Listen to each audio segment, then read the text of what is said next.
Item ಯಾವುದೇ ಇರಲಿ try ಮಾಡಿ ಆಚಿ ಚಿಕನ್ ಮಸಾಲಾ. ಆರ್ಎಸ್ಎಸ್ ಬಗ್ಗೆ ಗೃಹ ಸಚಿವ ಪ್ರಿಯಾಂಕ್ ಖರ್ಗೆ ಅವರು ಪತ್ರ ಬರೆದ ವಿಚಾರವಾಗಿ ಪ್ರಮೋದ್ ಮುತಾಲಿಕ್ ಅವರು ಕಿಡಿಕಾರಿದ್ದಾರೆ.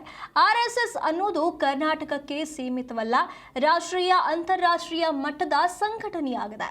ಸಂಘದ ನೋಂದಣಿ ಬಗ್ಗೆ ಕೇಂದ್ರ ಸರ್ಕಾರ ಕೇಳಬೇಕು. ಪ್ರಿಯಾಂಕ್ ಖರ್ಗೆ ವಿರುದ್ಧ ಪ್ರಮೋದ್ ಮುತಾಲಿಕ್ ಅವರು ಕಿಡಿಕಾರಿದ್ದಾರೆ.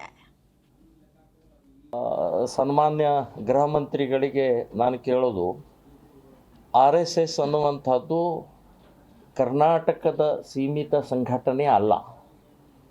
ಇದೊಂದು ರಾಷ್ಟ್ರೀಯ ಮಟ್ಟದ ಅಂತಾರಾಷ್ಟ್ರೀಯ ಮಟ್ಟದ ಸಂಘಟನೆ ಇದು. ಸೊ ಅಂತಾರಾಷ್ಟ್ರೀಯ ಮಟ್ಟದಲ್ಲೂ ಸುಮಾರು 150 ದೇಶಗಳಲ್ಲಿ ಕೆಲಸ ಮಾಡ್ತಾ ಇದೆ RSS. ಇಡೀ ನಮ್ಮ ದೇಶದಲ್ಲಿ ಎಲ್ಲ ರಾಜ್ಯಗಳಲ್ಲಿ ಇವತ್ತು RSS ಕಾರ್ಯನಿರ್ವಹಿಸ್ತಾ ಇದೆ. ಸೊ ನೀವು ಖರ್ಗೆ ಅವರು, ಪ್ರಿಯಾಂಕಾ ಖರ್ಗೆ ಅವರೇ, ನೀವು ಗೃಹ ಮಂತ್ರಿಗಳು, ನಿಮಗೆ ಇದರ ಕಲ್ಪನೆ ಇರಬೇಕು. ನಾನು ಯಾರಿಗೆ ಪತ್ರ ಬರ್ತೇನೆ, ಯಾರಿಗೆ ನೋಂದಣಿ ಆಗಬೇಕು, ರಿಜಿಸ್ಟರ್ ಆಗಬೇಕು ಅಂತ ಹೇಳ್ತಾ ಇದ್ದೀನಿ ಅಂತ ಅನ್ನುವಂಥದ್ದು ಇದನ್ನು ಕೇಳಬೇಕಾಗಿದ್ದು ಕೇಂದ್ರ ಸರ್ಕಾರ ಕೇಳಬೇಕು. ನಿಮ್ಮದು ಯಾಕಾಗಿಲ್ಲ ಅಂತನ್ನುವಂಥ, ಅಥವಾ ಕೇಂದ್ರ ಸರ್ಕಾರ ಸ್ಪಷ್ಟೀಕರಣ ಕೇಳಬೇಕು. ನೀವ್ಯಾರು ರೀ?